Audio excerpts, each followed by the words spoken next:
Okay, we are recording. We are live on Facebook. We are having all these wonderful people here all day long. We are having wonderful people here to talk to us about Leonard Orr because it's his birthday today. He would turn 83. Whoa. And we are celebrating now his birthday as our Physical Immortality Day. And this is the first that we are starting that. We already had sessions in German and Spanish and 2 in English, and now this will be the grand final with all of you wonderful people. So anybody who still doesn't know me, I've been working with Leonard for 29 years, traveling with him and being there 4 to 6 months or 10 months every year. And but I know you also have lots of sessions, lots of stories to share about Leonard. And I will start with Dan. And Dan has been one of the rebirthers of the first moment, nearly the first moment, and been with Leonard to visit Babaji in India. And I am so curious about all these stories. Dan has written books, and I have all the titles here. It's Shut Up and Breathe. I like that. That's typical Dan, I would say. Shut Up and Breathe. And then he wrote the subtitle could have been Why I'm Not a Therapist. I need to read that book, I think.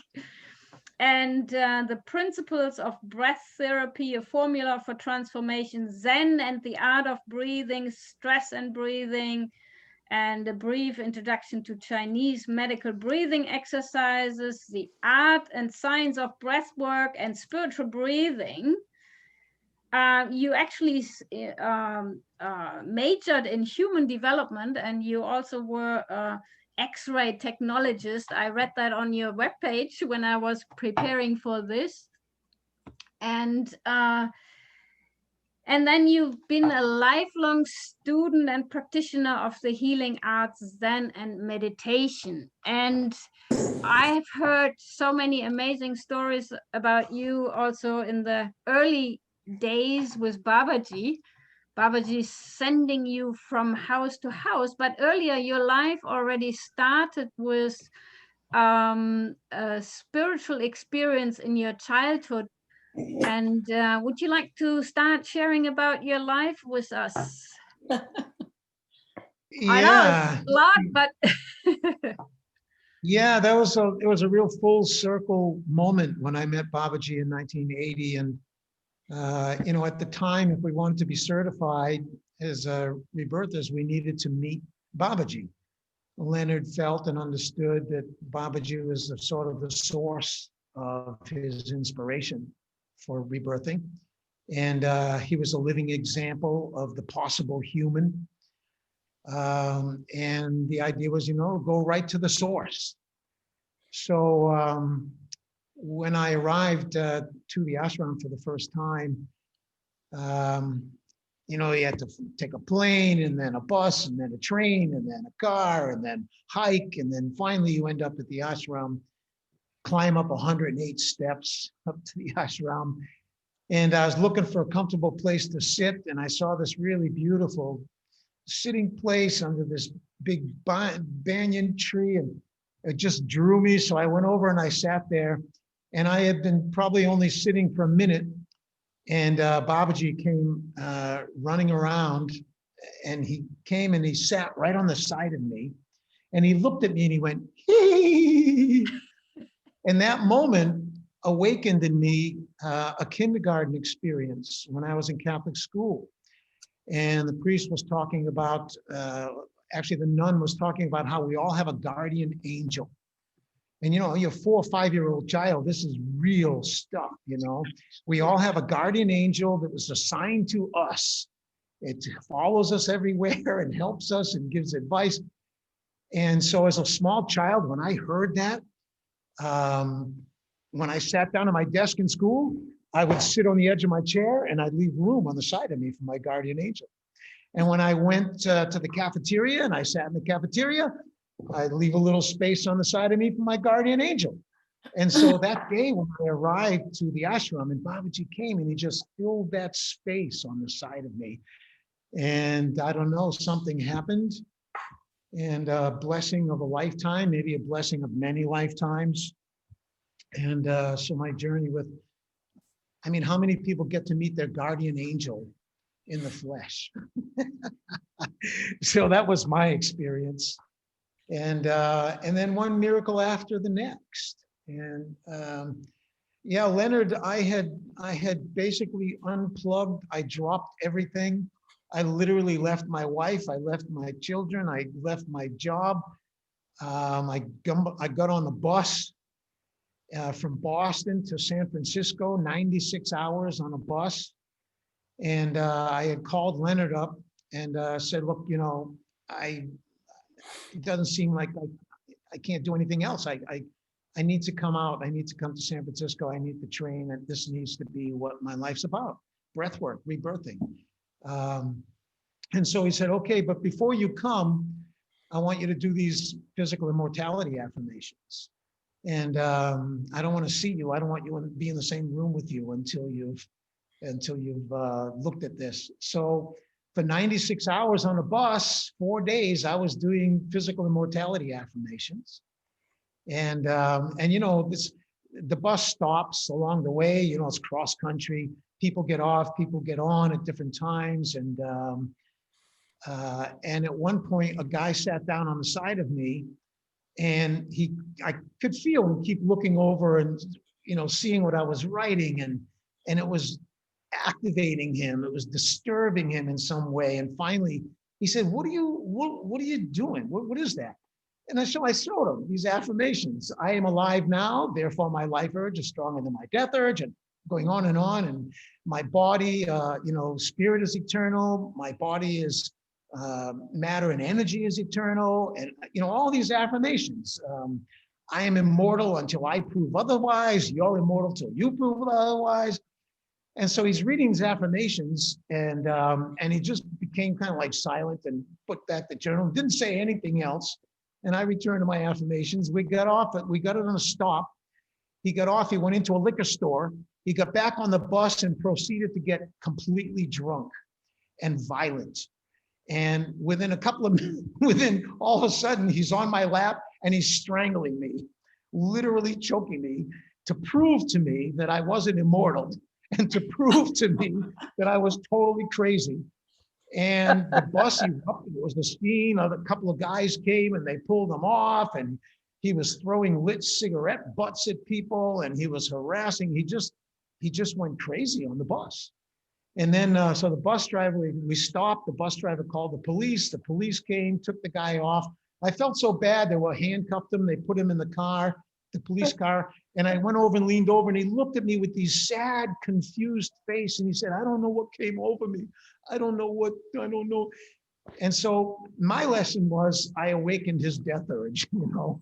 And so when I finally arrived at this, and I left, you know, I had left Louise. I left her everything. I left my children. I mean, at 1 day notice from when I got the idea, I just had to go to, and the next day I was on a bus. So my poor wife, we had no planning, no idea. I just, you know, I said, "I'm really sorry. Something's calling me. I just have to go." And she was kind of stunned, but I was so amazed. 4 days later, when I got to San Francisco, she had decided to fly there. So she packed up the kids and she was waiting for me when I got to San Francisco. I was like, yes, life is perfect. So then I was waiting to go in for my first meeting with Leonard. I mean, I had met him at a couple of seminars earlier, but now meeting him as a person who was committed for the rest of my life to this work. And so he said, "So what do you want?" And I said, "Well, I want to live off of my spirit, mind, and body. And I don't want to need food. I don't want to need medicine. I don't want to need money. I don't want to need anything. If I can't live off my spirit, mind, and body, I mean, then I'm not interested. That's all I want to do." So he said, "Wow, that's beautiful.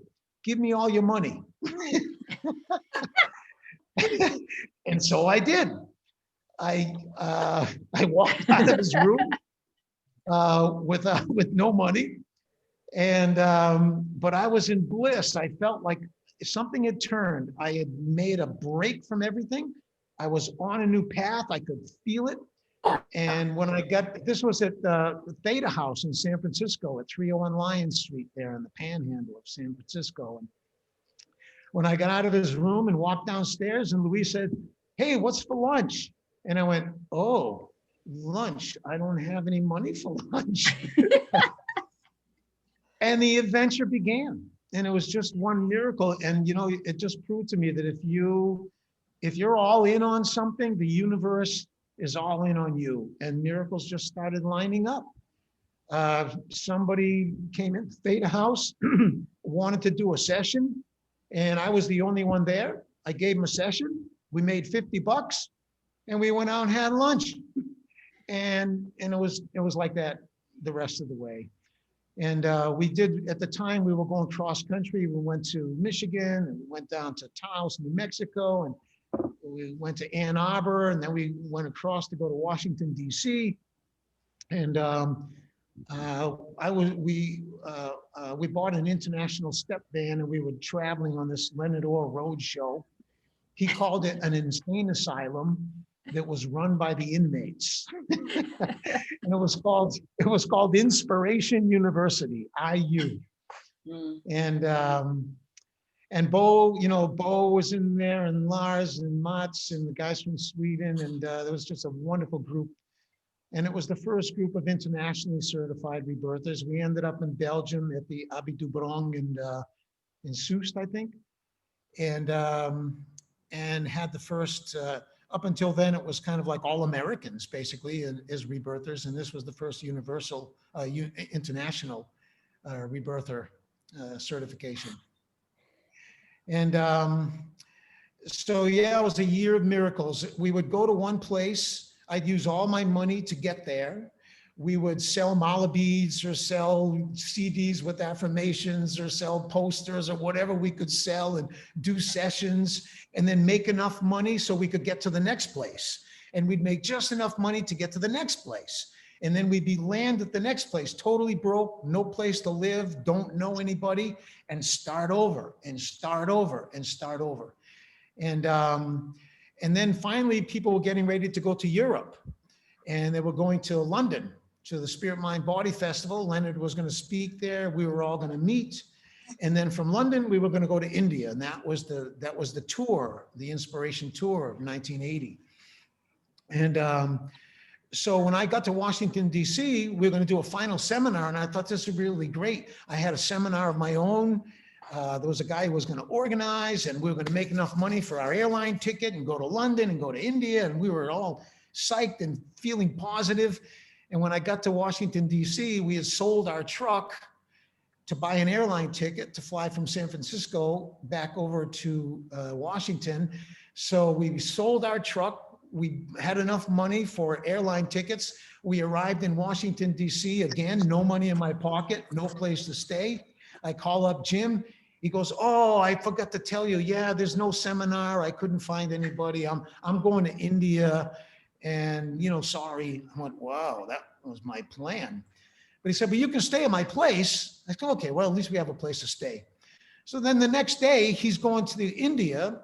So we go with him to the airport. And I think to myself, listen, why don't we get packed up and let's to go to London? To go to London, let's think positive, and let's go to the airport. Let's get our backpacks. I had my 2 children and my wife. We went to the airport. Some people need somebody to shut their microphone down. themselves. Adriana, I think. Wait a second. Yeah. I can't hear you. Yeah, you have to unmute yourself. Someone's there. Yes. Unmute. Thank you. Continue, please. Yeah, so we did. My 2 sons, my wife, we've got our backpacks, we got all packed up. We went to the airport with them, and we stood in line. And we went with them, we stood in line. He got to the thing, he gave his ID, they gave him his ticket, and then he waved, he went off. And the lady looked at me and said, "Can I help you?" And I go, "Yeah, we'd, like a ticket to London." She goes, "Well, do you have a ticket?" I said, "Nope." And she was like, what the hell are you doing standing in line here? So she looked over my shoulder at the people behind me and said, can I help you? And she just like ignored me. So we kind of got pushed off to the side, and well, okay, that didn't work. I thought maybe she'd give us a ticket. You know, she's got connections with the airline. So we went back to Jim's house. The next day, there was another 3 or 4 people who were going to India, to London. So we went with them. We went to the airport with our backpacks. I stood in line. I went through the whole same thing again. There was a different person, got to line. My turn to time. Can I help you? Yeah, you know, I have my 2 sons, my wife, we'd like to go to London. and then I just waited. And she goes, well, show me your ticket. I said, well, I don't have a ticket yet. And so it was this bizarre moment. And the third day, we did it again. And we're standing in line, and Leonard Orr comes. And Leonard's going, hey. And he knew that I didn't have money. I was traveling with my wife. We were just living hand to mouth, just making it. He said, wow, you did that seminar and you got your money for your ticket. I said, no, I'm just thinking positive. You know, I want to go, and I'm doing everything I can do to get there. And he was so blown away that he bought our tickets. So Leonard Orr bought my ticket, Louise's ticket, and for Danny and Dennis, my sons. And just that generosity of spirit of going, okay, this guy is serious. I'm going to support him. So we ended up in London. Oh, but before I left, I said, you know, Leonard, this is like beautiful. I didn't want to ask him for anything else, but I didn't tell him I didn't have any other money. So I just took happily, he bought the ticket right there at the desk for us. And then when we got in London, he had somebody who was picking him up, and people were going in different directions. So we ended up just taking a bus in from Heathrow, and we ended up in the center of the city. And I had the money that I converted turned out to be about 15 or 20 pounds, British pounds. And I think at the time it was $2.50 for a pound, something like that. Anyway, so we ended up with lunch money in London. And so we went to this little outdoor cafe. I had never eaten in London. The menu was so damn expensive. The only thing we could afford on the menu was an appetizer, and it was like 15 pounds, and it was some kind of pate of some kind. And the 4 of us dipped into this little thing of pate for lunch. And there was a Spirit, Mind, Body festival happening, and Leonard was speaking there, and the British Rebirth Society had a booth at the Spirit, Mind, Body Center. I think it was Victoria. It was like a big castle. I forget now. And so we snuck in. We didn't have tickets, but we got in with somebody who was outside. It was British Rebirth Society. They got us in. And then for that day, we were doing little breath checks, little quick, 15-minute breathing sessions, little counseling, coaching. My kids were running around. It was like being at the circus. The Hare Krishna people were there, so there was good food. And we were there for like 10 hours all day long. We were meeting people. Our backpacks were under the table in the rebirthing booth for the British Rebirth Society.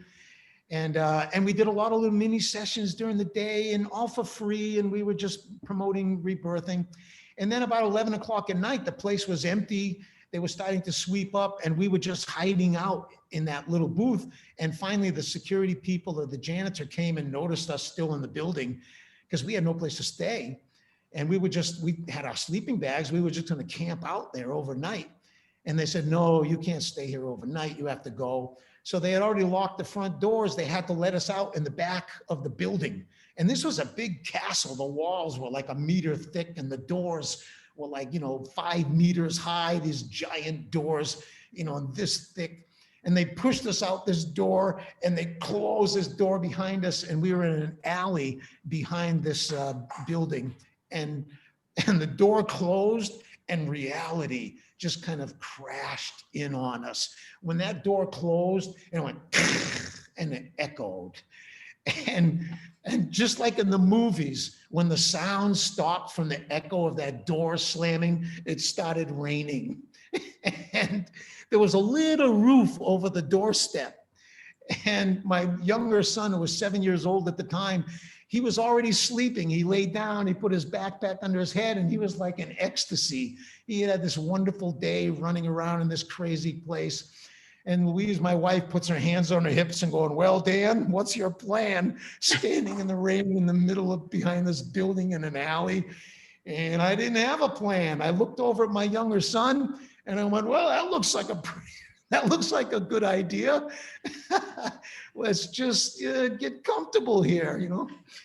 So at that moment, a car came by the end of the alley. We heard the brakes, and the car backed up. It was a taxi, and the door opened, and John Hunt, who was the president of the Rebirth Society, British Rebirth Society in 1980, he opened the door and he looked, he goes, hey, aren't you those American rebirthers? You know, so we walked over the car. Yeah, Dan. Oh, yeah. Hi, how are you? Where are you guys staying?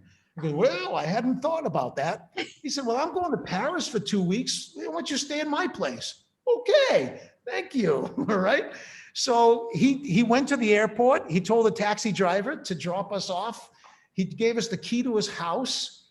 We left him at the airport. We went to his house. We went into his house. I have never seen John Hunt again. It's been all this time. I've never seen him again. We stayed at his house for 2 weeks. And when we got in his house, the first thing we noticed is he had a white carpet that was like 6 inches thick, this big fluffy white carpet. And he had a jukebox and a pinball machine and a Xerox machine. And my kids were going, Dad, look at this. There's a jukebox in the house. Wow, there's a pinball machine. It was like, yeah. And Louise said, wow, he's got a printer, a Xerox machine. So we printed up rebirthing flyers. We started sticking them on every telephone post and light post in his neighborhood. And we started doing sessions, rebirthing sessions.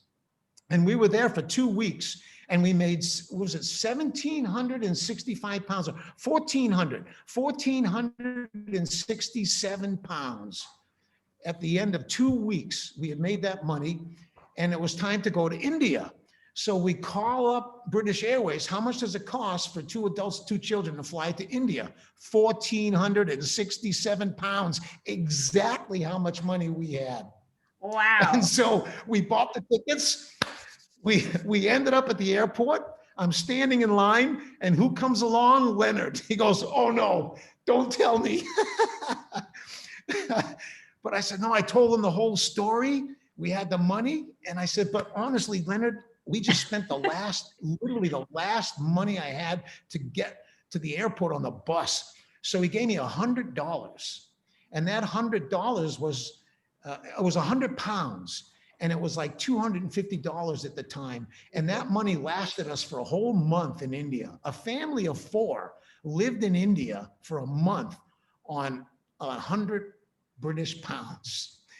And so it's just one miracle after the next. And the very first seminar we did when I got back from India on that trip, we had 150 people. We arrived at the place broke, but we had 150 people. We made more money in that seminar than I had ever made in any seminar. And the next city we landed at, we already had money. And so everything had turned. We were now getting ahead. And I've never gone back. I've never looked back. The miracles that happened in India before and after, it's like a huge milestone in my life, that life was completely different.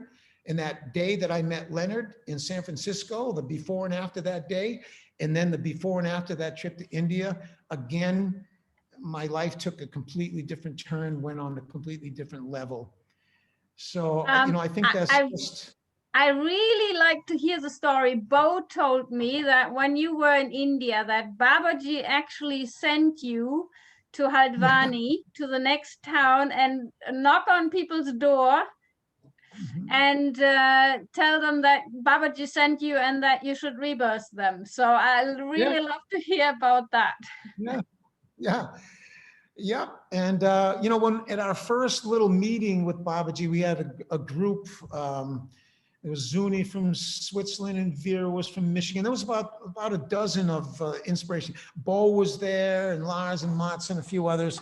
And so people were sitting around, and Babaji was just, we were meeting him and having a chat. And he was asking people, so what do you do? Where do you come from and where do you live? And just, you know, really beautiful, just regular kind of like meeting people, feeling. And Zuni, who was from Switzerland, he spoke to her before me. And he asked her, he said, so what do you do for work? And she says, oh, and she was so proud, you know, that she was doing rebirthing. And she's like, you know, I'm doing rebirthing. And he just devastated her. He just looked at her and said, rebirthing? There are people who don't have food. You should be feeding them. There are people who don't have clothes. You should be giving them clothes. There are people who don't have a place to live. You should be giving them a place to live. Rebirthing. She was totally devastated. He just spit on the whole thing, you know? And then he looked at me and he said, so what do you do? I said, well, I do rebirthing. And he said, oh, wonderful work, great work. You should rebirth him. You should rebirth her. You should rebirth him. And so it was that Leela that Babaji was famous for, you know, just who understands it, you know? And so there was the rules at the ashram. Everybody who arrived at the ashram, they were given this little booklet with the ashram rules. Somehow, no one ever gave me those rules. And so I proceeded to break every single rule in that book. And to the devotees there, it must have looked like I was doing it deliberately, because, you know, you could almost go through all the list of rules and check them off. Yep, Dan broke that rule. Yep, Dan broke that rule. I had no idea. And the devotees were getting more and more upset with me. And I was a lazy bastard. And I didn't want to get up at 4 o'clock in the morning or 3:30 in the morning and go to the river and freeze your butt off and then go do arti for 2 hours and then karma yoga. And so I just sleeping. I get up when I want. I sleep when I want. And so I was irritating all of the devotees. Babaji, in the meantime, was just like my mother. He was just letting me just be who I was and do what I did. It was beautiful. And then one of the rules was, don't go near the river when Babaji is taking his bath.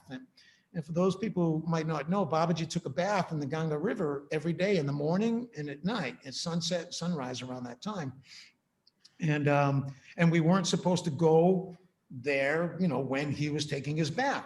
I had been out it was sunset. I had been out walking in the jungle. And when I was coming back to the ashram, I noticed he was taking his bath. And how often do you get to see God take a bath, right? And so I started walking towards them, and there were 2 old men who people had said that they had been with Babaji for several lifetimes. And so they were helping him with his bath. And one of them saw me coming, and so he waved me off.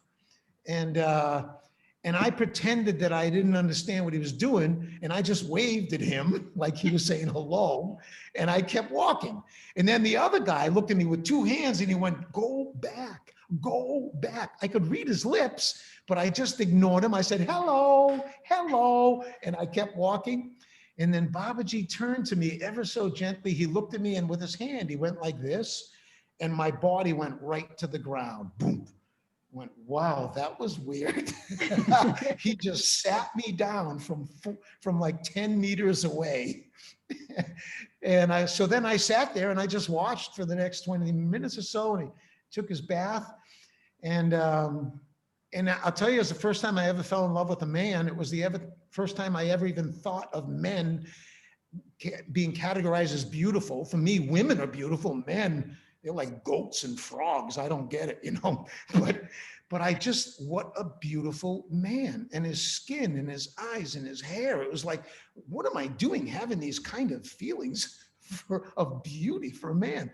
So I'm watching my inner process, you know, and after his bath, he came over. I was still sitting down, and he tapped me on my head exactly the way my mother used to do when she was like, I don't know what I'm going to do with you, you know, that kind of thing. Or the nuns at school when they're just going, boy, we don't know what we're going to do with you, but it's kind of like, and he did that same thing. And inside I heard him, why do you keep torturing my devotees? And so then as we were walking, I started following them, and I was looking at his feet as he was walking. And I realized, oh my God, I am walking in the path of God. I felt like I had found my place. I was why I was born, what I was here for. Everything was so clear. And so I'm meditating on his feet, and I decided that every place he puts his feet, I put my feet exactly in his footprint. So I'm literally walking in the footprints of God. And he stepped on every pile of cow shit between the river and the ashram. He stepped in every cow pad that he could find. And when we got to the edge of the steps to go up to the ashram, there's a cliff there. I looked at his feet, and Babaji's feet were perfectly clean. And I looked down at my feet, and I had globs of cow shit stuck to my feet like boots. And I'm thinking, how did he do that? How do you walk in shit and stay clean? And when I had that thought, he looked right into my eyes, and I thought, oh my God, that's my lesson. How do I be in this world, be in the shit of the world, and stay clean? And don't avoid the shit, and don't try to protect myself from the shit, but dive into the shit, walk in the shit, and learn how to stay clean. And that was the first really clear message that I got from Babaji on that visit. And that's when I had another really experience about my approach to rebirthing. When we were standing there there were about 4 or 5 workers. They were ending their day. They were leaning on their shovels, and Babaji was talking to them and joking, and in Hindi. And I'm thinking to myself, I've been here all this time. I've never asked Babaji one question. What is my purpose in life? What am I doing here? What am I doing? I hadn't asked him any of those questions. And as I'm thinking this, he turned around, he looked at me, and he took a shovel out of one of the workers' hands, and he put the shovel in my hand. And he said, dig. And I went, okay, he's answering my question. I got to dig into my psyche. I have to dig into my ancestors. I have to dig into spiritual practices. I have to dig. And I'm thinking, what does he mean, dig, dig? And then he looked at me with almost like an anger, and he said, dig, dig. And I went, oh, just dig. So I just started digging right where I was standing with the shovel. And so I'm starting to dig. And I thought, okay, this is what he wants me to do. He just wants me to stand here and dig. So, okay, I'll dig. And then as I'm digging, I'm getting dirt up, and there was an ever-ready battery, one of those D-sized batteries. And when I found it, I think, oh, this is a message, a battery, energy, electricity. And he took the battery out of my hand, and he threw it, and he said, dig, dig. And so I dug some more, and I hit something hard. I scraped all the dirt. It was a step leading up to the ashram that was buried over by the floods. When the river flooded, the dirt came and flooded that step. And I thought, wow, I just uncovered a step. And in my mind, I went, I uncovered a step. And my answer, he was answering me somehow. So then I'm contemplating, okay, I got to take my first step. It has something to do with energy. And I'm trying to like make sense as if it shouldn't be obvious. I'm trying to think, what does he mean? What's the mysterious message? Everything was so literal. Everything was so obvious. And I was trying to complicate it. And so then and I felt like he was really angry at me, especially the way he said, dig, dig. And went, oh my God, he's gonna whoop me. So I just started digging almost in a panic. I thought he was gonna kill me if I didn't dig. And so I'm digging. And then all of a sudden, I don't know how to explain it, but there was a stink in the air. And I thought, oh my God, maybe there's something dead that was buried here. And I'm uncovering a dead dog, or what the heck is the smell? I recognize the smell of death, of a dead corpse. And I'm smelling it, and I'm thinking, oh my God. And then suddenly I realized, wait a minute, it's me.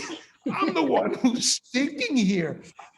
And so I'm trying to keep my armpits close to my body while I'm shoveling to try to keep the smell in. And Babaji's going like this, like, and then he's looking at me, and he's talking to the workers, and they're laughing, and I'm thinking, oh my God. And I'm thinking to myself, a bird's going to fly over and smell this, and it's going to die and just drop down on me. I'm like, what the heck? And so, and I'm trying to hide it, but it was like, you can't hide your stink from God, Dan. Don't even try. And so something in me let go. And it was more than just how I usually relax. Something in me just let go. And it was basically, oh, fuck it. I'm a stinky, rotten corpse living in this flesh, and I'm going to stink forever, and people are going to have to get used to it. What can I do? That's how it is. And something in me just let go. And I relaxed. And that was the second step. So now I realize, okay, it has something to do with energy. It has something to do with relaxation. And then I found the second step. Sure enough, I scraped off a second step. And Babaji didn't even have to ask me or yell at me to dig. I knew there was another step. And when I scraped off that step with the shovel, 2 clean steps now is showing. I dug further. And sure enough, there was a third step there. I cleaned it off really beautiful. I'm looking at it and I'm literally meditating on this step. I just fell into this meditative zone. And I turned to Babaji and the workers just to kind of connect. Like I wanted to connect from this place that I found myself in, of pure awareness. And Babaji was gone. The workers was gone. There was no place they could go. The river was on one side of us. I was blocking the steps to the ashram. There was a cliff on this side. There was nowhere they could go, but they all just disappeared. And I was left holding the shovel and meditating on what I called my formula for transformation, which is awareness, meditative awareness, relaxation, and powerful breathing. And I just, from that moment, I knew how to teach rebirthing in a different way. And I would be watching for those elements. Is the person conscious? Are they relaxing? And are they breathing energy? And if they are, God is going to appear, or things are going to disappear from their life, or whatever's going to need to happen will happen. And so I feel like I was initiated. And that night, when we were sitting in the evening, people like to gather. And here's a funny story about devotees, which I love Babaji. I love the ashram. I really have trouble tolerating his devotees. I confess. And so that night you could see he was heading towards his chair. It was like a swing. And and next to the swing, there was this fan on a long stick. And when he was in his chair, someone would take that fan and they would fan him. And so everyone's being so spiritual, so meditative, so beautiful, so everything. But when they saw Babaji was heading towards a swing, they literally would elbow each other and trample each other to get to that fan so they could be the ones standing next to him, fanning him. And the whole thing was just so ridiculous. All you spiritual people, and you're going to kick each other over so you can be the person fanning Babaji. Just bizarre. And that's the day that he asked me to rebirth. He said, I want you to go into town. I want you to rebirth a doctor, and I want you to rebirth Mr. Pant. And so I didn't question him. I just started running. And about halfway through the jungle, I realized, wait a minute, who's Mr. Pant? And how do I find a doctor? And I got to go to a hospital, just start knocking on doors, pretend that I'm sick and I need a doctor. I don't know. How am I going to find a doctor? And who's Mr. Pant? And so when I got to Motpal's hotel, the Kailash View Hotel, Motpal was sitting on the porch and he had somebody with him there. And as I approached, he said, oh, Mr. Dan, I'd like you to meet Dr., I don't even remember his name anymore, Dr. So-and-so. And I went, oh, I just met a doctor. So he says, hey, what do you do? I said, I teach this thing called rebirthing. He said, well, can you teach it to me? I went, well, that was easy. And so, when you're doing God's work, everything just kind of lines up. You don't need to know ahead of time. You don't need to figure it out. You shouldn't doubt. And so I gave this guy, he had a beautiful session. When he got from a session, I said, you might know, do you know this guy, Mr. Pant? Oh, he says, everybody knows Mr. Pant. He was one of Babaji's original devotees, and he was a former editor of a newspaper. And I'll call Vinay Shukla. You can get on the back of his motorcycle and he'll take you to him. So that day, I was sitting on the back of the motorcycle. Vinay Shukla drove through the town. We went out to this beautiful little house. He parked his motorcycle under a tree. I walked up to the door and knocked on the door, and this beautiful man answered. And he said, can I help you? And I said, yes, Babaji asked me to come. And I couldn't even finish the sentence. He pulled me into the house and said, what does Babaji want? I felt so powerful. Like, I have this, what do you want? I could tell this guy anything and he would have done it. Oh, Babaji wants you to give me all your money. And he would have given me, So I said, well, I teach this breathing thing. And Babaji said, I should teach it to you. He said, okay, how do I do it? What is it? I said, well, we got to lay down and then and he was already like on the floor.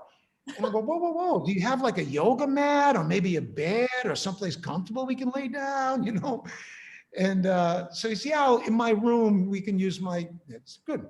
So we go into his room, very Zen-like, just a simple bed with a thin futon, a little table with a pitcher and a bowl of water on the side of his bed, and a little table with a plant in the window. And otherwise the room was empty and Zen-like. A little carpet on the floor on the side of the bed.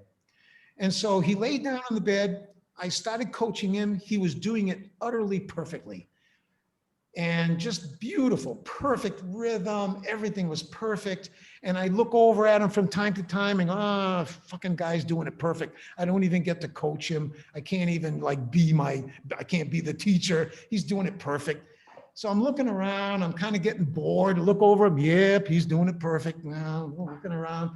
And then something weird started happening. I couldn't figure out what it was. It was uncomfortable. And the fact that I didn't know what it was made it even more uncomfortable. And it had something to do with reality. But I couldn't put my finger on it until I happened to just look down, and under the bed, the sun was coming in through the window and shining. And so there was a shadow under the bed. However, when I looked under the bed, there was no shadow. And I suddenly became really frightened, like a shock to just like a panic, like, wait a minute, where's the shadow? There should be a shadow here. And then I looked over at the plant and the table and the window, and sure enough, there was just as much light under the table as there was above the table. And there was just as much light under the bed as there was above the bed. And in between the leaves, there was no shadows in the plants in between the leaves. In fact, the leaves, they each had a little ring of light, and there was light coming out of every leaf of the plants. And everything started lighting up. And I went into the spontaneous rebirthing session. And I was just helpless. All I could do was breathe. Something was coming over. And I was laughing and crying. And then I started having visions and just cathartic, everything happening at once. And then suddenly I remembered my firstborn child, Danny, when he was born, and I was literally holding in my arms and remembering that moment. And I was kissing him and I had my cheek to him. And then suddenly I was holding my mother in my arms. And it was kind of a jolt because a moment later I had my infant son. And then suddenly I was holding my mother in my arms. And then I was holding my wife Louise in my arms. And then I was holding my brother in my arms. And then I was holding one of my lovers in my arms. I've never been monogamous most of my life. And I had a lover at the time. And suddenly I was with my lover and I'm making love. And suddenly I opened my eyes and I was at Mott Paul's feet. And I was kissing his feet and making love to his feet and thinking, what has happened to you, Dan? What is going on? You're picturing your mother and you have this sexual arousal. You're holding your child and then suddenly he's an old man's feet. What is happening to you? You've gone nuts. You've taken too much LSD. I just didn't know what to make of it. And all I could do was just melt. All I could do was just observe the whole thing. And finally, when I kind of got back my vision, I was looking in his eyes, and Mr. Pont's eyes were just radiant, and he was radiant, and everything was radiant.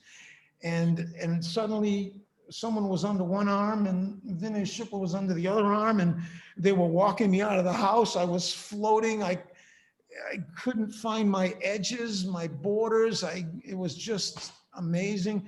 And then I was on the back of the motorcycle and the vibrations of the motorcycle. And the clouds were so beautiful. And everyone we passed in that busy marketplace looked right into my eyes with the most beautiful light in their eyes and with this sublime smile. And everything, the birds and the clouds and the trees came alive. And I've Well, never Dan, been I able to think get you need go away. to really write more books about all this. I'm sorry I have to interrupt you because I really love I'm listening done. to you. But I'm done. I just wish everyone could experience those feelings. And I'll tell you, that's been my life. I don't know how to help people have those experiences because they just seem to happen by accident to me. So I just hang around with people until an accident happens. You know, we give them stories, give them things to practice, and leave the rest up to God. And I'll tell you, in just about every breathing session, that's exactly what happens. So thank you for reminding me of that story. And to this day, and I'm never going to stop. I'm never going to Babaji stop. was great to crumble everybody's ego. That's what his basic best thing was to do. That Yeah. he bursting our ego bubbles. And thank you, Dan, for that beautiful sharing. And I really, I want to hear more from you. We will find another time, and we are also, you are preparing, we are together, we are preparing something for Leonard's tribute at your breath fest. Yes. And we will have more fun there together.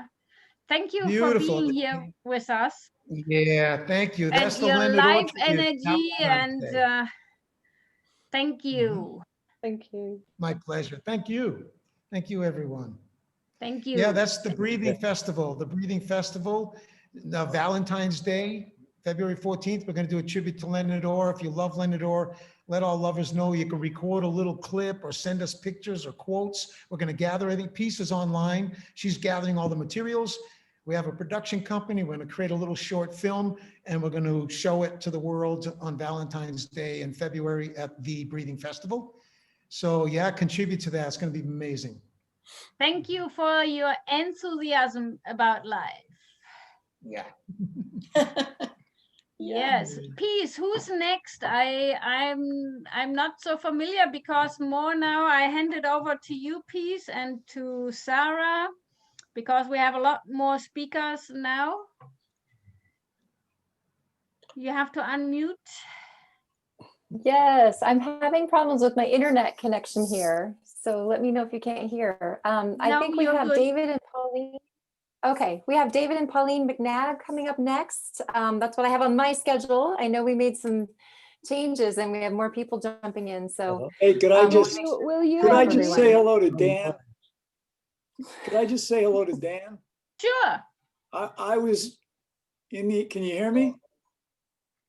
I was in the ashram. Yes. When Dan was there. He doesn't, you know, I don't know if we met each other, but I was on that train. And I ended up in Belgium at the first Rebirthing Inspiration University.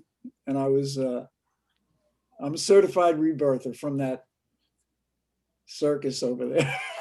Anyway, I took this picture right here. I don't know if you can see it. But there's the banyan tree, and there's Babaji, and someone's fanning him. He's just like on that ledge. You probably remember that, right? Anyway, thanks for the show. That was great. You need to relax, buddy. Thank you. I'm sorry to interrupt. Awesome. Thank you. Thank you. So David and Pauline Mcnab, you guys need to unmute yourselves here. Yeah, greetings from Hamilton in the Waikato district of New Zealand. I'm David Mcnab, my wife Pauline Mcnab, and Dan, you gave us a cue for a perfect place to start our presentation. We're going to have to squeeze it into a very short time as a result of how it played. Now, Dan, you made a great reference about the rules being issued at the ashram, and I think it's absolutely pivotal to an understanding of one of Leonard Orr's great legacies, which is physical immortality, that it is inherently a craft of vigorous and robust rule breaking. because one of the central premises of any culture is that thou shalt die. That is, if you take away all the other rules, if any culture could only keep one rule, that would probably be it. So we have to learn how to take stock of society's rules and break them, and process all the stuff that comes up in us around people's approval, around people's love and acceptance, and transition from obeying society's rules and families' rules and culture's rules to formulating our own code of ethics, our own principles of life, and abiding by those, and losing the rule of thou shalt die and changing it in our own code to thou shalt kill off anything in you that is not promoting of life. Now, my darling wife, Pauline here, of nearly a quarter century, had an extremely early experience in breaking rules. She very early on encountered a rule of you should not exist. And I'll leave Pauline to elaborate on that. Yeah, I was an attempted abortion, a knitting needle abortion by my mother. And I tried to shy away from it. I have vivid memory of it after rebirthing it. I tried to shy away from it, and it was still coming at me. So I thought, oh my God, I've got to fight. I have to fight. This is my life. She can't take it from me. And so I did. And with all that energy, the knitting needle turned and she stabbed herself and bled. So that stopped, that she stopped trying to get rid of me. But I knew in those moments that life and death was in my hands, and that I chose not to, and that nobody can ever be aborted out of the womb unless there's agreement between the fetus and the mother. So I learned that. I learned that really early on. So if that child decides to survive, I've heard stories about the mother going for an abortion and losing the car keys last minute. So baby got born. So yeah, so I learned about physical immortality in my mother's womb. And I learned about our own choice, and that all death is suicide, that no death just happens to you. You create an illness, and then, as Leonard always said, first you get sick, then you die. Oh, first you die, then you get sick, then you stop breathing. And he had that right. The only thing I think a lot of people don't have right is that they're very spiritual, above it all, and they're leaving their bodies behind. We spend a lot of time, David and I, working physically on our bodies. We take lots of supplements. We exercise every day. I do 1 hour and 45 minutes every day of exercise. So we take care of our physical. We make sure our diet is right. We try not to overeat at any time. We try to stop all abuse of the physical body. And so if I could, you know, I really appreciate Leonard and everything he taught us, but I do feel he missed a few things. And so since Leonard's death, we have been like scientists, David and I, researching the loopholes that he missed. And to me, he had all the spiritual, beautiful, fantastic, all the miracles, everything. But he left the physical body behind in so many ways.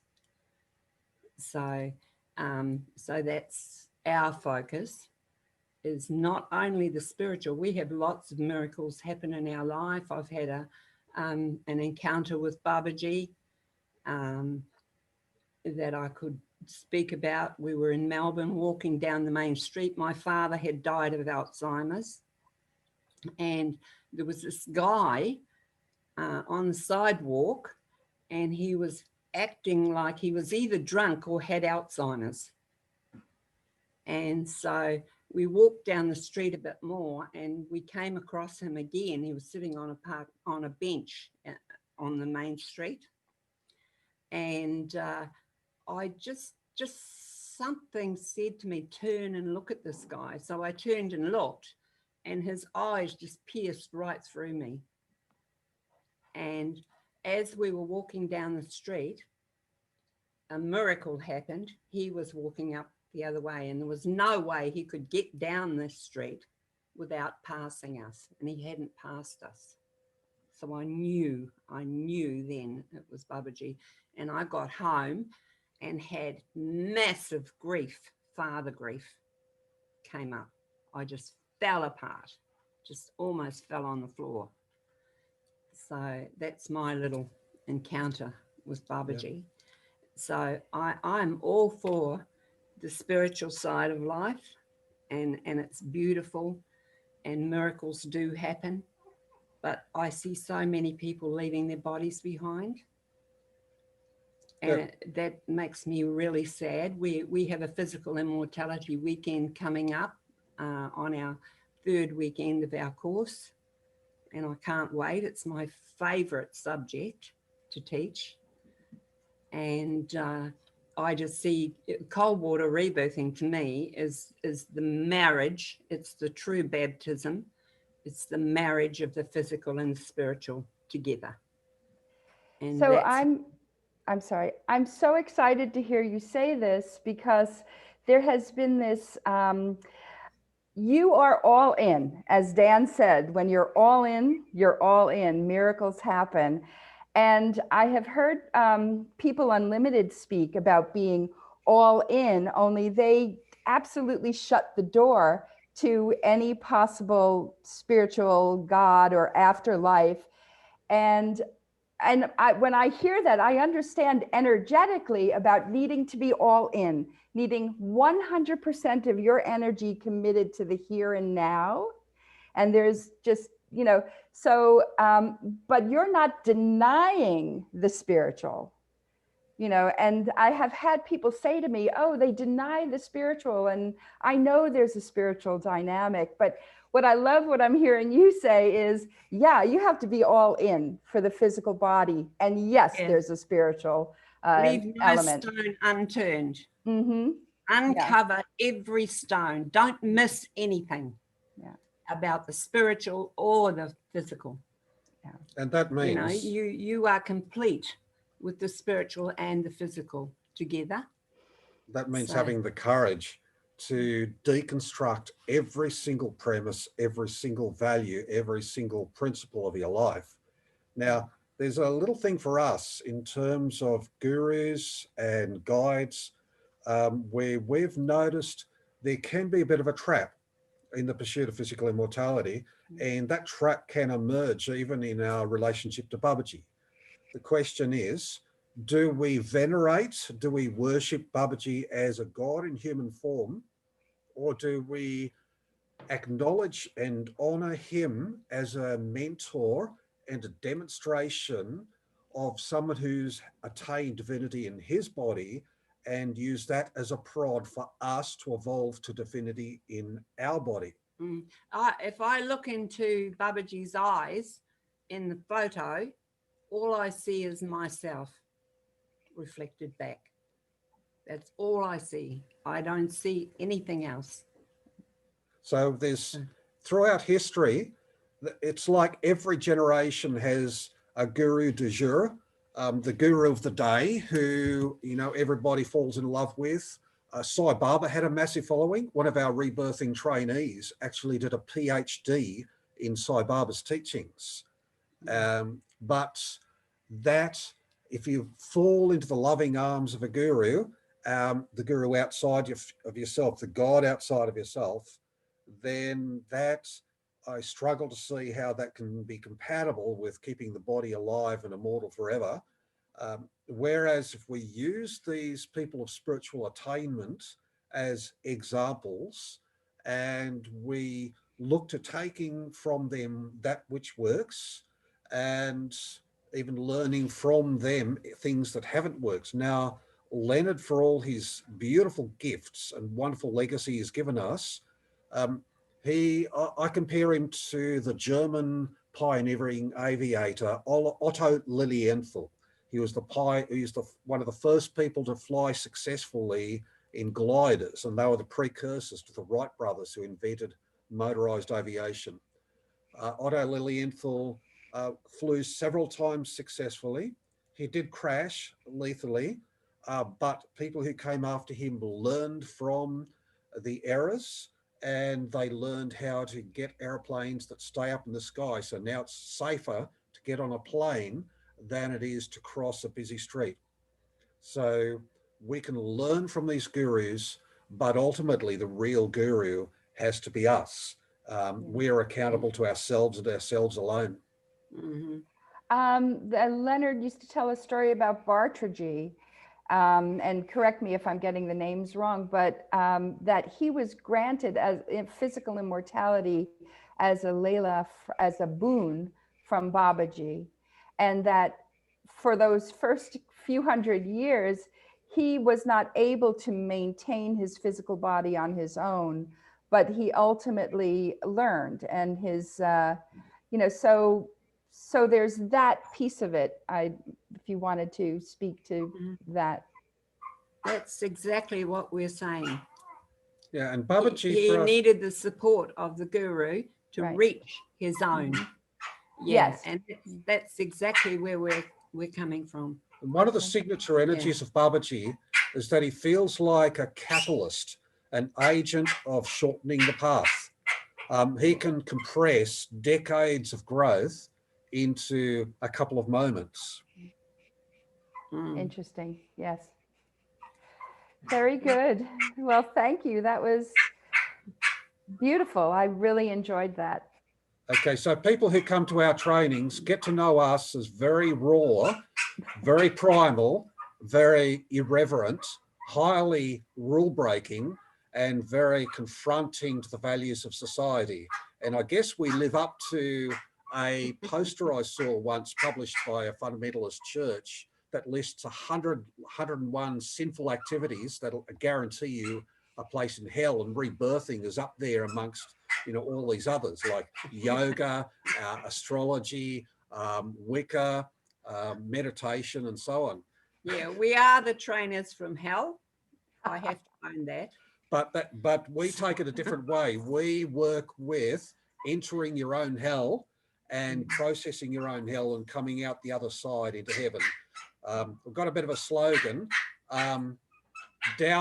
Flush ourselves down into the loo, through the sewer, and then out to a pristine, beautiful beach and walk on the sandy shores of a new life. Yeah. Beautiful. We definitely take our students through the sewers. And sometimes they feel like they're not coming back, but they always do.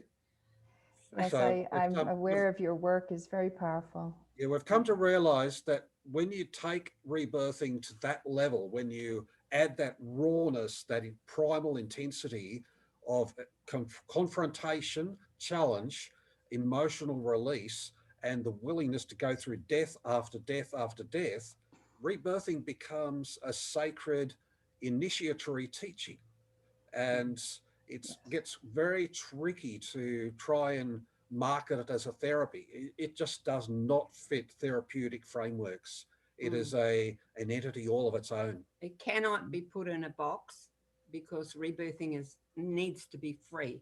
No rules, absolutely no rules. Everybody's an individual. And as Leonard has said, everybody has to go through their own healing process. So how can you put rebirthing in a box or put rules on it? You can't. You can create a therapeutic framework around it that fits into the mainstream therapeutic frameworks of licensing and accreditation, whatever, but that comes at a cost of losing probably 95% or more of its efficacy. Means it's not even rebirthing anymore. It's just this other thing. Well, we all have a framework, our skeleton, and then there's a lot more going on with that, then, then that framework, but the framework supports the rest. Yeah, you're right, Peace. There is that framework, but that framework has to follow our own personal evolution under our own codes and principles. And when you put rebirthing under the authority of mainstream health authorities, you lose most of it. So it has to be free. And Yes. we are maintaining that accountability to ourselves and embracing our own beautiful, wondrous lives. Beautiful. Well, thank you. We pride ourselves in our students at the end of the training. There's nothing that we can see that they've gotten away with.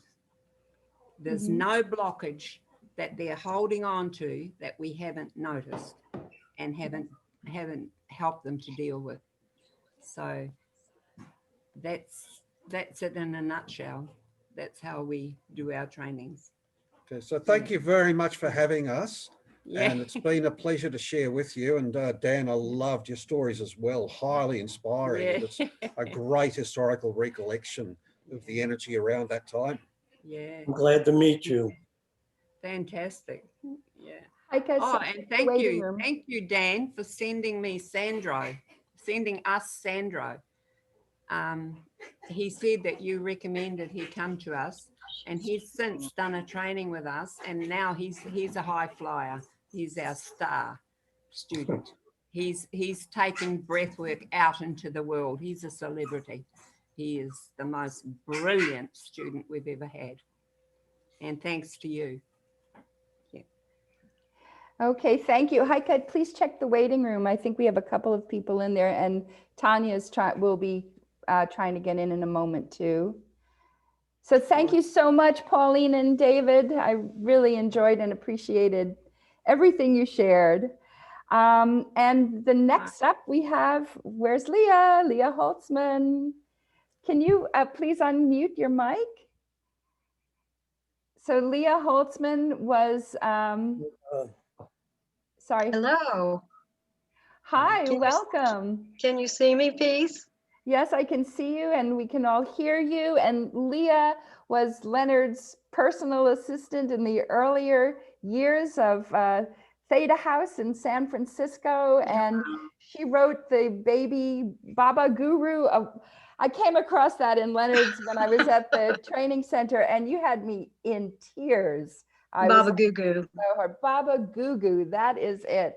I saw myself in Baba Gugu, and it was just so enjoyable. So I'm so happy to have you here. And I really want to know, some more about those early years, and particularly with relation to Leonard and physical immortality and what that was like, because I know being working with Leonard in that way, in the office, in the house, and in the training center, there was just a different view than people get when they're sitting in the audience or in a training. So we want the inside scoop of the Leonard, inside the scoop. early NPI. Well, I had the great honor of being his personal assistant from about 1979 to 82 or so. And I lived in Theta House, and he lived down the hall with Jeannie Carr at the time. And I got to watch a man who was totally and completely committed to spreading all of his thoughts and ideas about rebirthing and money and physical immortality around the world. I've never seen anybody work that hard then or since then. And so I think it was kind of hard on his body, because he was one of the most sensitive people I've ever been around. I'm an empath, I'm sure a number of you are. And sometimes that's real difficult to deal with. And I know many of you probably experienced him not wanting people's feet to be pointed at him. But I remember one time we were traveling around. He was dictating the prosperity consciousness consultation to me as I was in the back seat. He was driving and doing that, and particularly comfortable, but it certainly stretched my limbs. And it was before I started doing kind of chiropractic work, and so on the back and he went out to go to the bathroom at a gas station, and he came back and he got in the car and he said, "Whose neck is in pain?" Oh my God, that was really intimidating to think that he was feeling my pain. It was bad enough that I was feeling his pain. One of the things I noticed about him in regard to spiritual immortality is when he would talk to a group, or especially when he would talk on a radio show, he would come back and he was exhausted and he was energetically like beaten down, because he would talk about the backlash of, you got to remember this is 1979. So he would talk about the backlash of the unconscious death urge. It would just go like that, and especially on a radio show, because he was putting it out to lots of people, not just, 20 or 40 sitting in a room. So I always noticed that about, that it was really hard for him at that time. And I think, after he, Leonard was like a seed planter. He just planted seeds all over the world, and many of them sprouted, many of them didn't. But going from one person to the next, talking about physical immortality as a possibility, it made a difference. I think today, if he went on a radio show, he wouldn't have quite so much backlash. So I used to have such a compassion for him, watching him deal with his own sensitivities and traveling the world. I mean, to me, traveling just across to Europe is just devastating to my body. So I think the job that he was given or gave himself or decided to take on of, spreading this information around the world was devastating to his body. And so many times he would, come back from a seminar or radio show, and he would have to go directly to the bathtub and spend hours there breathing and breathing. I think he was rather famous for his bathtub experiences. But I'm so grateful to him for his willingness to move through his own sensitivities and his own, emotional traumas. He had so much of that he was dealing with. And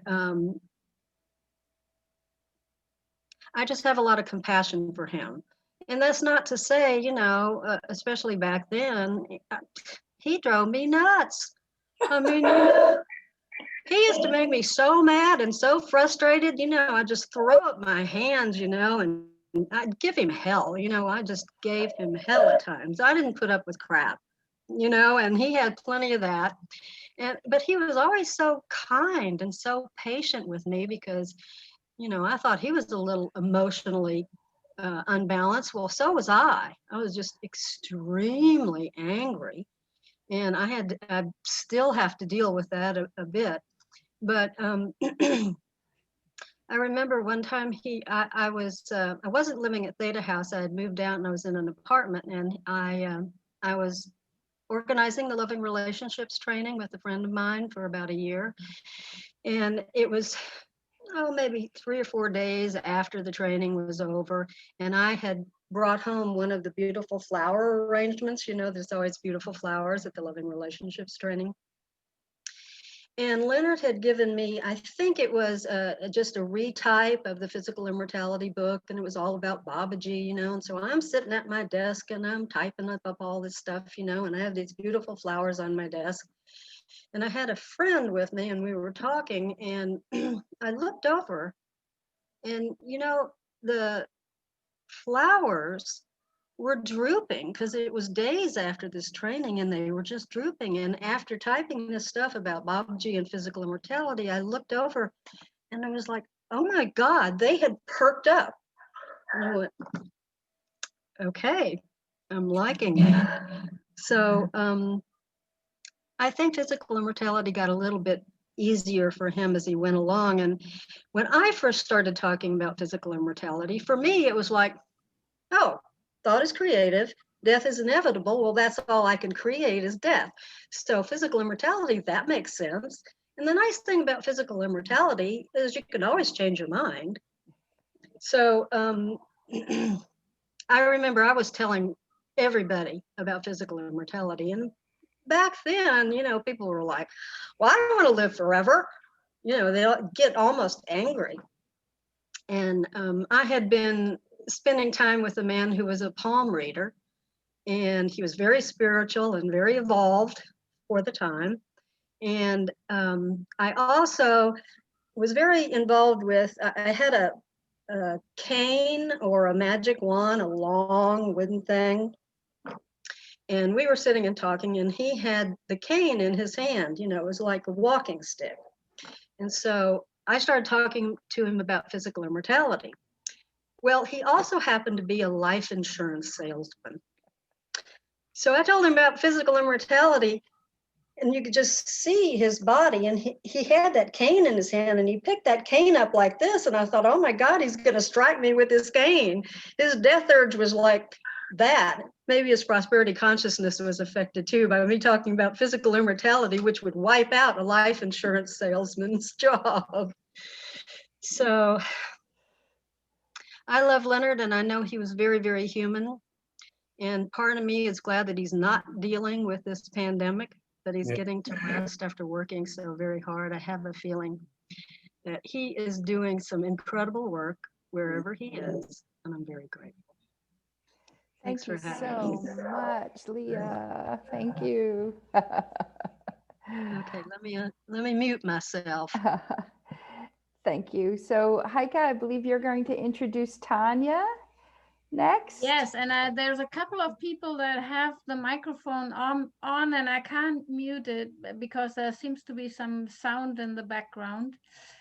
Yes, Tanya, I met you in the training center in Virginia many years ago. Yes, now we can hear you. And you've created the Immortal Kindergarten, and we would love to hear some of that, and also how you're living now with physical immortality. You're living now in Virginia with your daughter, and we love to hear more from you. Hello, everyone. Hello, yes, Heike. I remember very much meeting you at the time that I arrived at Inspiration University. When I got there, I was coming in from India. And I want to tell this story in kind of a weaving way back. I met Leonard very late in my journey into immortality consciousness. I'll start by saying a few days ago, I overheard Peace speaking with Heike and Sara. And she was asking one of them, maybe rhetorically at the time, but she was saying, you know, what was your first contact with immortality consciousness? And I was on the other side of the wall in the house, and I thought, and my being perked up like, ooh, I'd like to answer that question, you know? And I walked past the room and leaned my head in to say hi to everyone. And Heike, you said, Tanya, would you like to speak on the call? And so I said yes. And the first time I ever encountered the idea, I was 17 years old. I'm 45 now. And I was in high school, and an English teacher who was not my English teacher, who's an English teacher of a friend, offered me a book. It was Jitterbug Perfume by Tom Robbins. Wow. Yeah. And I read it, I devoured it. And I was telling Peace the other day, it was like a hound picking up a scent, you know, something that I had been feeling for without knowing it. And when I encountered it in the pages, it's a beautiful story. It's an epic love story that takes place over 1,000 years. And that's wonderful. I loved the poetry of Tom Robbins' language and all of that. But what really caught me was the practices that he describes in the novel. And he describes them enough so that you understand, okay, they were soaking. He calls it a circular breathing. They were sitting with fire. They were engaging in sacred sexuality. And so many of these practices he touched on without actually explaining how you would do them, you know? And so from that time, I was very keyed in looking for, trying to pick up more of where he might have sourced this information from. And it went on like that, and I would pick up a interesting tidbit through, Tibetan Buddhism and Shambhala, through Kemetic knowledge from ancient Egypt, through Taoism and the immortals there. I was pulling. And then when I was 33, I had left my position as a classroom teacher, and I had gone off to live in a raw foods community because I wanted to experience that level of feeling, of living that way with raw foods. And I was there. It's an Essene community called the Tree of Life. And I had gone on a weekend hike. And we were way up in the mountains in the Sonoran mountain range. And the leader of our hike knew the area very well. And we stopped for lunch and everyone was resting. And I went to go climb up where some other people were going to. And I needed help to get up there. It was a very strong waterfall that I was trying to climb up over. And the guide helped me up, and as he kind of skipped away, he said, "This here is the cave of death. You're going to love it." And I laughed, and I went inside the cave, and there was rocks in this cave with water dripping from the ceiling, and water running through the cave because it was monsoon season. And there was a tree coming through a hole. And I needed to climb up through that hole to see the next pool, always wanting to see up further. And so I looked around and kind of thought, how am I going to do this? And I turned my back to the hole and I put my arms around the tree and I went to lift myself up. And when I did that, my arm slipped on the moss and I fell just about that far. And my feet went into the water and rocks and went between some rocks and my foot was snapped off the end of my leg. It was a horrific injury. And I sat down and tried to really understand what had just happened. And I sat there and thought about it and realized what had happened. And so I went through a whole process of embodying this injury. And during that injury, I had to rest where I was at the Tree of Life for 3 months. And while I was laying in the bed, a Chilean man named Eduardo came and was handing someone a book. And he said, "Here, you should read this book." And everyone at the Tree of Life was interested in longevity, spiritual reality. So it was fluent information. It's not surprising that I would come across it there. And the book that he was handing to someone, I reached up jokingly and took and said, "Hey, I'm bedridden. I need reading material." And took it. They said, "Oh, you can have it," and walked away laughing. And the book was Breaking the Death Habit. This one here. Yeah. Not this exact copy. And on the back of this book, it says, "My main character in Jitterbug Perfume is 20% Leonard Orr." And that's a quote from Tom Robbins that wrote Jitterbug Perfume, the book that led me off on my search, And so from there, I immediately devoured the book. It was like, a mecca for me. I'd spent 17 years almost reaching to understand what these practices were. And from there, I was moving to Maui. It was a great place to embody the practices. I magnetized a partner who also was interested in them. And that's where the development of Immortal Kindergarten happened, was from embodying practices and starting to share them with others. The original intention of Immortal Kindergarten was around sharing the practices with popular culture, right? And so in the hip hop community especially, there's a lot of reference to the immortal and divine self. And my interest was in sharing these practices specifically with a level of culture that would reach a lot of other people. And so the name Immortal Kindergarten came from the idea of newly rediscovering your divine nature and working with it. Thank you. So that's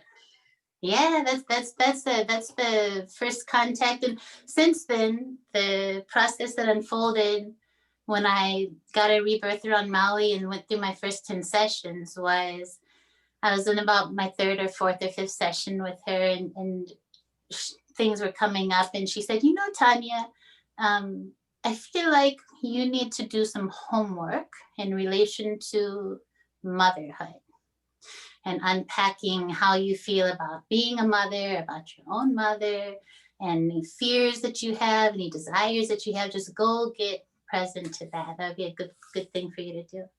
And I went home that week and discovered that I was pregnant. And I thought, wow, I can really do my homework now. Now that pregnancy turned out to be non-viable. It was an empty sac, right? But it gave me several weeks of believing I was on my way into motherhood and rapidly beginning to process everything because it felt mandatory at that time. And so motherhood and immortality have been very intimately entwined for me. And I went through that pregnancy, another pregnancy, which is what I was carrying when I was at the center with Leonard. And I'll add that that baby was due on Leonard's birthday. He was not born on Leonard's birthday. He was born 9 days later, and he died at birth. And during the pregnancy, I was at Heike Ashram, and I was down in the cave. I spent a lot of time in the cave, and it was the time of the year where the Ganges was just bubbling up in little rivulets through the basin there. And I made my way back from India then to California, and then over to Leonard and met peace and was with Leonard for the first time. I contacted him shortly after I found out that he was the source for the practices that reached me through Tom Robbins' novel. And so I was with them during that pregnancy, and then I eventually became pregnant again, and I have a daughter now, a baby immortal. And I used breathwork deeply during all of my births. And I used it to survive some life-threatening issues that came up during birth. And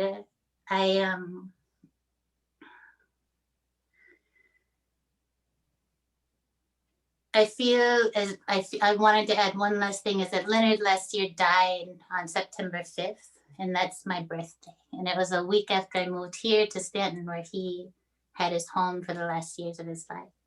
And so I feel, you know, synchronicities just cue us in to pay attention, right? And so those synchronicities that I took note of, the dates, the birthdays, the way that the book wove itself through my life, have all asked me to pay close attention. And so I'm here. I live the practices in as much as, you know, Om Namah Shivaya, that so many of us wear, resonates through my whole being. I today had the idea to put my Om Namah Shivaya bracelet on my ankle. See if I can get some healing happening there. But there's a Duni here on the property that we have access to. Breathing is incorporated daily. High vitality nutrition is always the intention. And though I'm not living the practices at the level that I did on Maui, where I was fasting constantly, immersing in the ocean, breathing every day, sitting with fire every day, soaking in a hot tub every night, really, it was my entry into motherhood was, for me, that all poured into my life in preparation for what I'm doing now. And so those are some of the pieces I wanted to share. You can reach out to me. I don't have any businesses up for Mortal Kindergarten. That's flowed into a past lifetime now. But you can reach out to me on Instagram or anywhere my codes are. Love, Tanya Parker. Thank you very and everybody, if you want to put your contacts into the chat, we are also, if you don't receive our newsletter, we can include you in the newsletter, and yes, write your contact in the chat, and we will connect with you if we don't already are connected through the newsletter.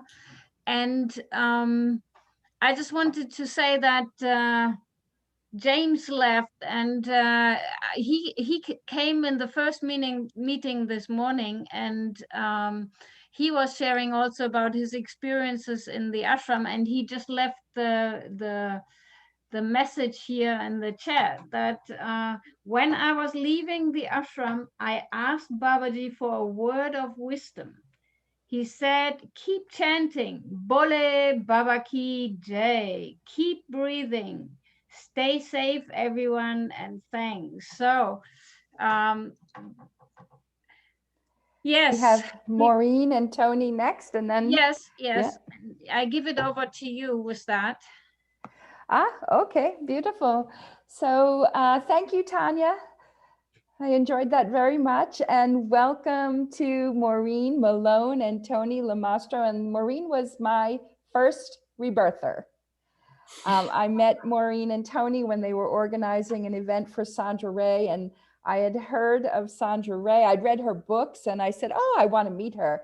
When I read Sandra's books, there was an energetic connection immediately. And then this was years later that she was coming to New York, thanks to Tony and Maureen, and that's where I met Sandra, and that's how Maureen became my first rebirther. And Tony and Maureen have been just a beautiful, loving, continuous connection in my life, coming in and out at specific periods when I could really use someone to talk to. They show up or answer the phone or what have you. So I'm so happy to have the two of you here, and they have a long time rebirthing community in Philly and New York City. And so share with us your introduction to physical immortality and whatever else you'd like to speak about. Well, I guess, first of all, thank you, Peace. And I remember those, I want to say early days. They were, for me, early days of rebirthing and organizing in New York, and, you know, how everything changed when you got started with rebirthing. And I just feel a lot of gratitude for all you've done, you know, for the center and your relationship with Leonard, which I just feel a lot of gratitude for that. And, you know, the path you ended up taking. And, you know, for me, I got introduced to rebirthing in 1980. I was 25. So, and it was through the Loving Relationships training. So when they got to the section on physical immortality, I snoozed through the whole thing.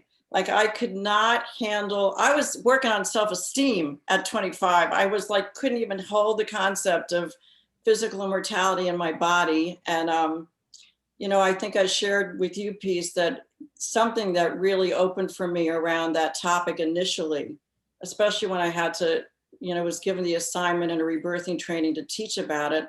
The way I really related to it initially was the whole idea of, for me, I had so much kind of emotional anesthesia, numbness in my body when I first started this work, that rebirthing just opened me up to this enormous amount of aliveness inside of me that I was not even aware was there. So for me, that was the first expression of immortality, because my body woke up. And I remember that particular LRT, Leonard came, they used to have these completion nights on Tuesday after the LRT, and Leonard came and gave a talk. And I just remember feeling like he was like mischievous or something. Like he was very understated and kind of dry humored and laughed at things that people weren't laughing at. But I just really felt like this is an interesting guy here.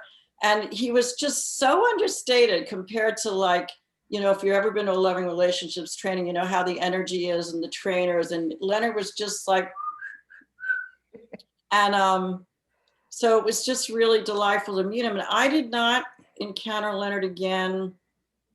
I went, you know, I started doing rebirthing sessions with other rebirthers and weekends and stuff like that. But I don't think the next time I encountered Leonard was at a woman named Emily Goldman had a house on the Upper West Side of New York. She used to host him there. And it was lovely because it would be small gatherings.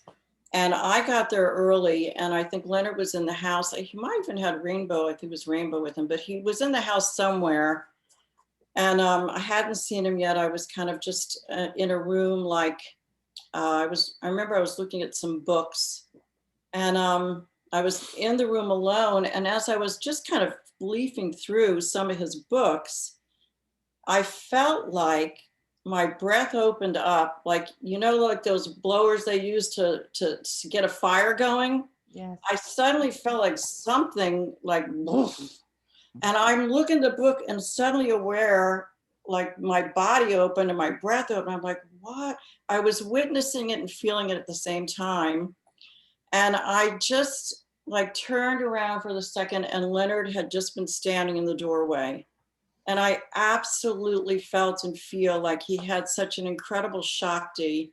It literally opened me, like his presence had that. And I not only had that kind of effect, I was just aware that any other time I came in contact with him, which was, by the way, like just a lot more at the Philadelphia Rebirthing Center when Tony and I weren't in a relationship yet, but I started coming here and I would see Leonard for the different talks he gave and weekends. And, you know, Tony hosted a lot of that. And every time I saw Leonard, like just coming in, I would just get excited, you know, and it was like, he wasn't saying anything. He was like the calmest person. And I'd be like, oh my God, you know, my energy would just go up. So I just felt that he held that energy of, you know, aliveness and mortality in his body, but in such a, it was more, I don't know how to say, it was like, it was contained, yet it was present. And that was it was a real gift for me. And I want, you know, like Tony just to take over from here, just around the center, and how often Leonard was here, because that was such a treat. Thank you. Thank you. I don't know whatever preface I can give. I'm just so very full. Like seeing you as a grown woman trips me out. And Liah, I'm just so full to see you. I'm just amazed. I was always an alternative child. I was raised by immigrants. But I was born in Philadelphia. So I was very Americanized. And I was very alternative into other dimensions and never had anyone to talk to me or get me. I was on the autism, Asperger's syndrome, and it just was wild and crazy. And at 33, 32, these things happened. I did the S training. And at the S training, I met people and I started assisting and being around people that were happy and that laughed and, you know, that weren't drunk. And so from that, I wanted to do massage. I had a massage buddy. One of these days he went to get a massage. He came back. The woman breathed him. She rebirthed him and he rebirthed me. That was on a Wednesday. And on Friday, 2 days later, you know, Italian me, I was in Hoboken, New Jersey at a rebirthing weekend with Bob Mandel. And it just changed my life. I took a breath and I landed into my body. All that metaphysical and things that were going on, I felt it instead of thought it. So it was an enormous difference. And, you know, I was on a rooftop across from Manhattan having a good time. So for the next 9 months, Bob Mandel and RJ Stingelman came to my house and did a rebirthing weekend every month for 9 months.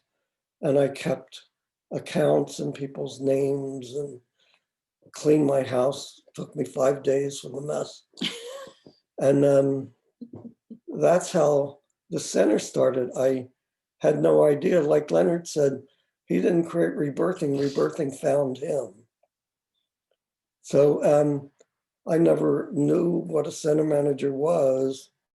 It just happened around me. And it kept going. It's 41 years. And we did a lot with the LRT, 13 LRTs. And Leonard was here a lot. Pardon? Leonard was here a lot. And Leonard was here a lot.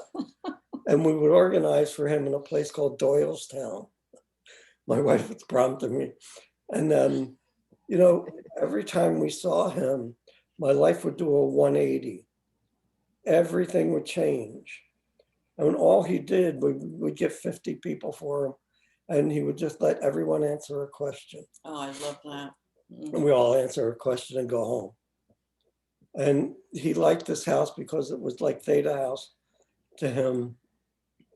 And he had privacy and big old claw tub bathtubs.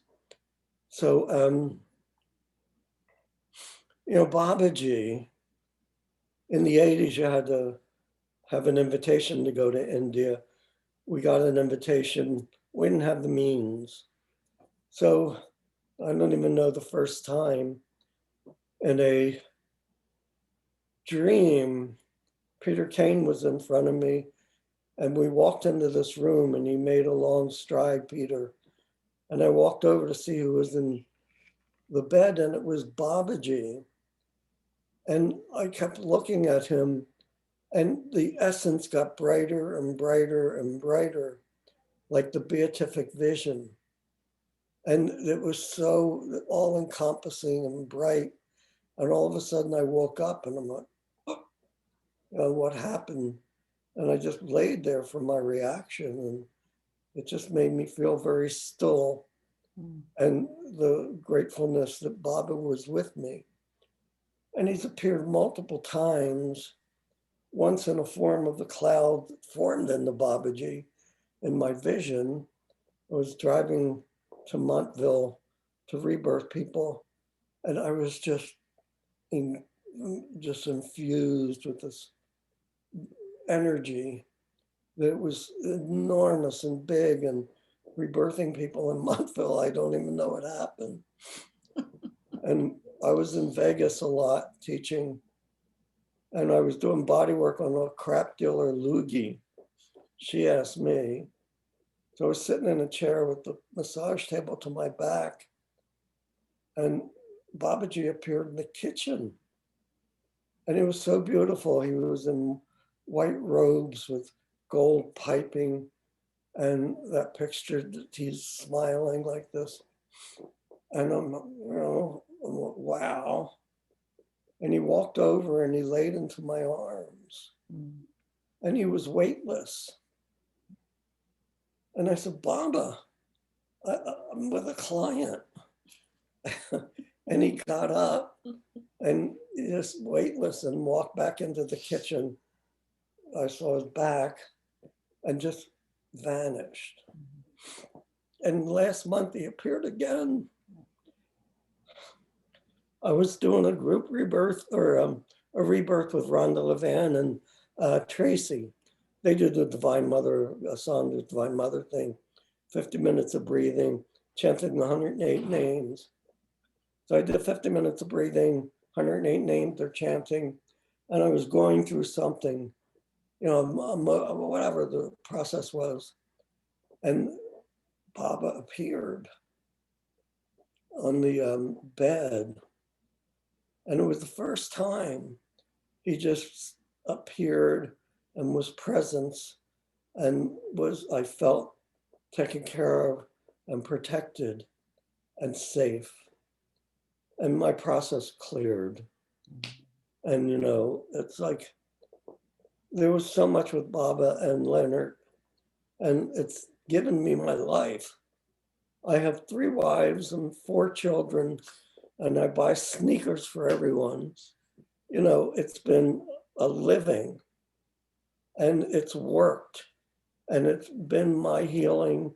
And there's so much to say about my history and how different this is for me. And the fact that I used to be Italian, it went away. And I was raised by immigrants. I was born here, I was Americanized.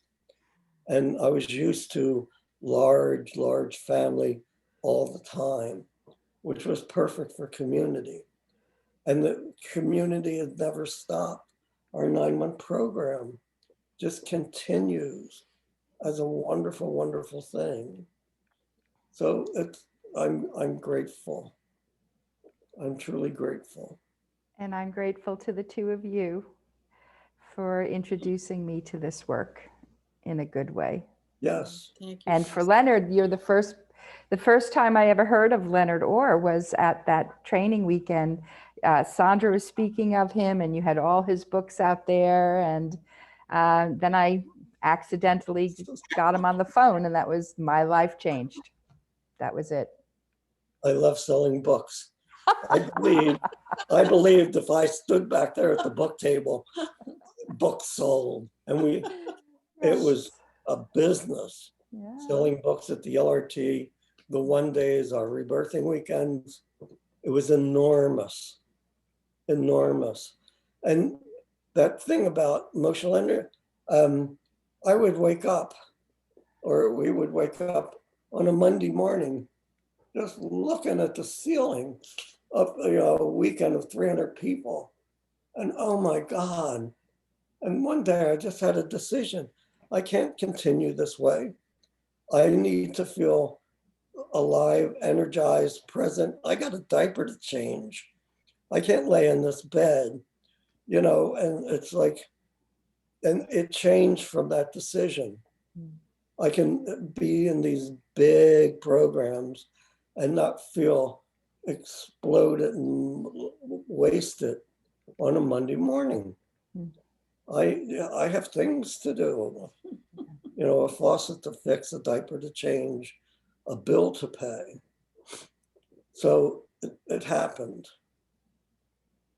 I want to just say one more thing about Leonard and, and also what Tony said, and Dan, so many people, just how rebirthing helped me change my life. And once I really chose it as my work, just everything went forward from there to what you said, Peace, and Dan, and several other people have said it.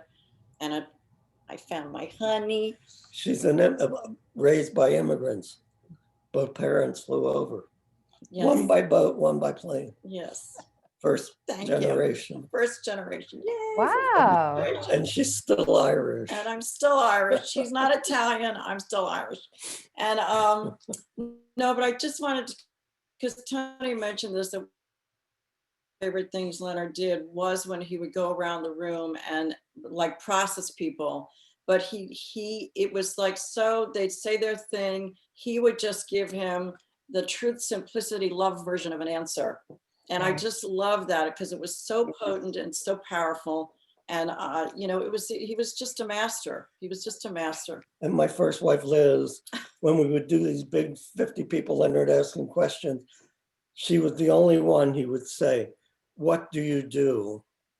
And she was a medical scientist, a research scientist. And he made her say it. He made her say it as a self-esteem issue. Yeah. She would never say, "I'm a scientist, I'm a medical research scientist." And he would make her say it. I loved that part. Well, Leonard had the capacity to shift my energy completely with one small sentence. Yes. And it was always just perfect. It was like a prescription when he crafted that one sentence. I would be going on about something, and then he would one sentence, and it would be like, boom, wow. Everything shifted. And fortunately, a lot of our relationship was telepathic, so I still get that. And I've had more spontaneous rebirths since Leonard has crossed over than I have in the 15 years that I knew him embodied. In fact, I had to jump off one of the calls today because boom. He appeared. My breath started, like you said, the breathing opened and it was a spontaneous rebirth. So I shut the mic and the video. So this is he's definitely still around, Tony. Most certainly. Most certainly. Well, thank you. In my mind and body. So would Heike or Sara Dawn like to wrap this up? Well, Sara, want to say anything? I mean, I like to share just a little bit about those 29 years around him. And yes, he was a total catalyst to feelings and thoughts. And he was so tuned into everybody, you know, I would be processing and trying to do something, but the real stuff inside of me would always come up in his presence, and you had no other chance to deal with it. And living so close around was often it was a challenge, because he would also do things that you wouldn't expect anybody to do, and he was so breaking the rules that all the conditioning would come up, and that in every training. And but he was so mind-boggling. That's the word that I learned from him, and he really was that. And so he is a true inspiration, and still is. Yeah. And I'm so happy that we are all celebrating his birthday today together, and we will do that from now on as the Physical Immortality Day and Leonard's birthday. And we will probably do a lot more things in between the next birthday, but I'm very grateful for all of you to be here. And so this is the 5th call that we did today. So we did German, Spanish, and 3 in English, and with the most wonderful people that I know on this planet. So I'm very grateful, and I hand it over to Sara. Oh, I just don't even know how to close this out. It's just so moving. It's been in between calls, I was dancing in the kitchen with my 4-year-old. Just, you know, it's Leonard's birthday. We're celebrating Leonard today, and just feeling so much joy. And, you know, there's also sadness, but it's a bittersweet sadness. I just can't say enough that how much I really do feel Leonard's presence around. I also experienced a very telepathic connection with him. And, you know, what he accomplished as a Westerner, I want to emphasize, you know, in his explorations of body mastery and perfect consciousness and perfect bliss and perfect existence. You know, I mean, when he says that he was levitating in his bathtub and at the Sierra Hot Springs after spending a year in the forest and having these spontaneous experiences, I believe him. I mean, I just, you know, after having been through all the experiences that I've been through in my own practices and in his presence, it just opened up this whole other reality. And I'm not sure where I was going with that, but it's just, I think what I'm feeling into now is that we're here. Leonard is still here in his consciousness. And I even found it in one of his writings. You know, the energy body is so strong, it's indestructible. It even survives death. And that was the clearest message that I could feel and sense into as I started my grieving process of knowing that he had left his body. It just, he was so present and still here. And we have that we can connect to and relate with. And we have his books, we have his audios, we have leonardorbooks.com. You can go there and access audio tapes. There's videos on YouTube. I mean, he left us this huge legacy. So, you know, if you're just coming to us and you never got to meet Leonard in person, I just want to tell you that his consciousness lives on, his message and his work lives on. And although, you know, us, his students, we're not Leonard, but, you know, we're carrying forth the legacy, and there are so many of us, you know, more than what was here today. So, you know, go find his students and get into rebirthing, get some high quality individual sessions, learn about the practices with the elements, read his works, and it's all still available to us. And I'm just very grateful to the community that came here today and showed up to celebrate with us and to share the message and continue the work. So I think that we're probably complete here, unless anyone else has something they'd like to share. Irene, you held the Spanish session today. Is there anything you want to share with us before we go? I am touched. Okay, I don't mean to put you on the spot. That's fine. Thank you very much. Yes, thank you. Thank you for all of your work. Yeah, yeah. It was beautiful. Thank you for Yeah, I'm this. grateful to be here. Wonderful. Thank you. And thank you, Heike, a 13-hour straight marathon for Heike Strombach. She can do it. My computer is running hot, but we are making it, and I'm ready for the bathtub and breathe with my snorkel in the water now. You are safe and immortal right now, Heike. I am safe and immortal, but I'm filled with gratitude and joy. And as when we are planning this last week, the energy was getting so high, and all these ideas and people showing up, and I felt Leonard so present during all this, and I can see him. I mean, I'm sitting here in my kitchen, and he used to sit here with me having breakfast because he called this his German home. And he would stay with me, and I had to move out of my bedroom, and he would move in with my fireplace. And so my house is filled with little gifts and presents. One year he bought me a set of silver. He arrived and he said, "Here, I think I need to buy this for you." So I have my house filled with memories of him. And yes, I'm very grateful for all of you to be here and be part of this community of lovers of the breath. And Om Namah Shivaya. Om Namah Shivaya. Om Namah Shivaya. Come. Hi. There she is. Hello. Hi. Hello. Yay for you. Yay for you. So anything else, please? And then before we finish? Om Leonard, celebrate Leonard, sing with a joyful and an open heart. Om Leonard, celebrate Leonard, sing with an open heart. Thank you all. Thank you all. Love you all. Thank you. Jay. See you next time. We finish now. I will finish the meeting. I have the button to press for this. And I see you all soon. And be well and happy and alive. Om Namah Shivaya. Om Namah Shivaya. Bye. Thank you. Bye. Bye.